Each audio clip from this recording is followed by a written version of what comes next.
প্রধানমন্ত্রী শেখ হাসিনার পক্ষ থেকে মন্ত্রিসভার জন্য 10 দফা অনুশাসন, ক্ষমতার সংস্কৃতিতে আমূল পরিবর্তন। দেখুন অনুশাসন 10টি কি কি। তদবির প্রশ্রয় না দেওয়া, মন্ত্রণালয়ে দলীয় কর্মীদের নিরুৎসাহিত করা, টেন্ডারবাজি বন্ধ সহ 10 দফা অনুশাসন আসছে নতুন মন্ত্রিসভার জন্য। প্রধানমন্ত্রী শেখ হাসিনা মন্ত্রিসভার প্রথম বৈঠকেই এসব দিক নির্দেশনা দেবেন। প্রধানমন্ত্রীর কার্যালয়ের দায়িত্বশীল সূত্র এই তথ্য জানিয়েছে। সংশ্লিষ্ট সূত্র মতে চতুর্থ দফায় সরকার গঠনের পর প্রধানমন্ত্রী সুশাসন প্রতিষ্ঠা এবং দুর্নীতি বন্ধে শূন্য সহিষ্ণুতা নীতি গ্রহণ করেছেন। মন্ত্রণালয়গুলোতে কাজের গতি আনতে এবং স্বচ্ছতা ও জবাবদিহিতা নিশ্চিত করার ব্যাপারে দৃঢ় অবস্থান গ্রহণ করবেন বলে জানা গেছে। প্রধানমন্ত্রীর কার্যালয় সকল মন্ত্রণালয়ের কার্যক্রম মনিটরিং করবে বলেও একটি সূত্র জানিয়েছে। প্রধানমন্ত্রীর কার্যালয়ের একজন কর্মকর্তা বলেছেন, সুশাসন প্রতিষ্ঠা এবং দুর্নীতি বন্ধ করতে নতুন সরকারের সবচেয়ে বড় অগ্রাধিকার। এ লক্ষ্যে প্রধানমন্ত্রী তার মন্ত্রিসভাকে সুনির্দিষ্ট নির্দেশনা দেবেন। প্রধানমন্ত্রী তার নতুন মন্ত্রিসভার জন্য যে 10টি অনুশাসন দিতে পারেন সেগুলো হলো: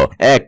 মন্ত্রীরা তাদের দপ্তরে কাজে তদবির বা অন্যান্য আবদার প্রশ্রয় দেবেন না। 2. মন্ত্রণালয় দাপ্তরিক কাজের স্থান, সেখানে কোনো রাজনৈতিক নেতাকর্মীদের যাওয়া নিরুৎসাহিত করতে হবে। রাজনৈতিক নেতাকর্মীদের জন্য দলীয় কার্যালয়ে, বাসায় বা নিজস্ব কার্যালয়ে আলাদা সময় দেওয়ার চেষ্টা করতে হবে। 3. টেন্ডার বাণিজ্য কঠোরভাবে নিয়ন্ত্রণ করতে হবে। সরকারি কাজ বন্টন হবে নিয়মনীতির ভিত্তিতে। 4. নিয়োগের ক্ষেত্রে সুপারিশ এবং ডিউ লেটার ইস্যু করা যাবে না। যোগ্য এবং যথাযথদের নিয়োগ নিশ্চিত করতে হবে। 5. মন্ত্রীদের দাপ্তরিক কাজে মনোযোগী থাকতে হবে। দ্রুত ফাইল নিষ্পত্তি করতে হবে। কোনো ফাইল অকারণে দীর্ঘ সময় আটকে রাখা যাবে না। 6. মন্ত্রণালয়ে টিমওয়ার্ক তৈরি করতে হবে। সচিব এবং ঊর্ধ্বতন কর্মকর্তারা মিলে সম্মিলিতভাবে লক্ষ্য অর্জন করতে হবে। মন্ত্রী ও প্রতিমন্ত্রী বা উপমন্ত্রীর দায়িত্ব বন্টনও সুনির্দিষ্টকরণ করতে হবে। 7. আওয়ামী লীগের নির্বাচনী ইশতেহারে যে লক্ষ্য যে মন্ত্রণালয়ের জন্য নির্দিষ্ট করা হয়েছে তা অগ্রাধিকারের তালিকায় রাখতে হবে। ইশতেহারের লক্ষ্য অর্জনের জন্য সময় নির্ঘণ্ট তৈরি করতে হবে। 8. গত 10 বছরে যেই অর্জনগুলো হয়েছে